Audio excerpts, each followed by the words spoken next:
ভাবুন রাস্তা দিয়ে হাঁটছেন, হাঁটতে হাঁটতে একটা লোকের সঙ্গে আপনার ধাক্কা লেগে গেল। ধাক্কা লাগার সাথে সাথে লোকটা আপনাদেরকে করে তাকিয়ে আছে। তাকিয়ে থাকতে থাকতে বলল, এই আমি না আপনাকে কোথায় দেখেছি। আপনি বললেন, না না আমাকে দেখেননি, আপনি আমাকে প্রথম দেখছেন। তখন লোকটা বলল, না না আমার না ছোটবেলায় আমার একটা ভাই ছিল বা একটা বোন ছিল, সে হারিয়ে গেছিল ওই কুম্ভ মেলায়। এখন না আপনাকে পুরোটা তার মতো দেখছে, চলুন চলুন চলুন আমার বাড়িতে চলুন। উনি আপনার কারের দরজাটা খুলে দিল, আপনি গাড়িতে উঠে গেলেন। এবার লোকটা আপনাকে খুব সেবা যত্ন করছে। গিয়ে দেখলেন প্রচুর টাকার মালিক, প্রচুর।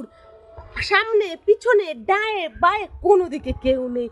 কি খুশি বলুন তো, সেই কোন জন্মে কুম্ভ মেলায় হারিয়ে গেছিল, এখন কি খুশি। খুশিতে তো আপনি নাচতে শুরু করে দিলেন, বাহ আমি এখন কোটিপতি হয়ে যাব, বাহ বাহ খুব ভালো হবে তো। যত সম্পত্তি ছিল সব সম্পত্তি আপনাকে দিয়ে দিতে চায়, যত ডায়ে বায়ে আগে পিছে যেখানে যত সম্পত্তি আছে তার কেউ নেই, আপনাকে দিয়ে দিতে চায়।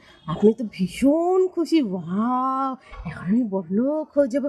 ও মা, হঠাৎ করে দেখলেন কি আপনার ঘুমটা ভেঙে গেল। কি হবে এখন? এত সুন্দর ঘুমটা ভাঙার দরকার ছিল, পুরো সম্পত্তিটা লিখে দিত তারপর ঘুমটা ভাঙতো। তার আগে ঘুমটা ভাঙার কি ছিল? এই ঘুমটা ভাঙলি কেন? কেন ভাঙলো এই ঘুমটা? এটা ঘুমটা ভেঙে একদম ঠিক করেনি, একদমই না, ঘুম ভাঙাই উচিত হয়নি। ঘুমটা আরো বড় হওয়া উচিত ছিল, লম্বা হওয়া উচিত ছিল, তাহলে না স্বপ্নটা সত্যি হতো। এরকম অর্ধেক রাস্তাতে স্বপ্ন ফেলে গেলে স্বপ্ন কি কোনোদিন সত্যি হয় বলুন তো? কি করে স্বপ্ন সত্যি হবে? সত্যি হবে না তো, অর্ধেক রাস্তায় ফেলে চলে গেল তো, দূর ভাল লাগে না।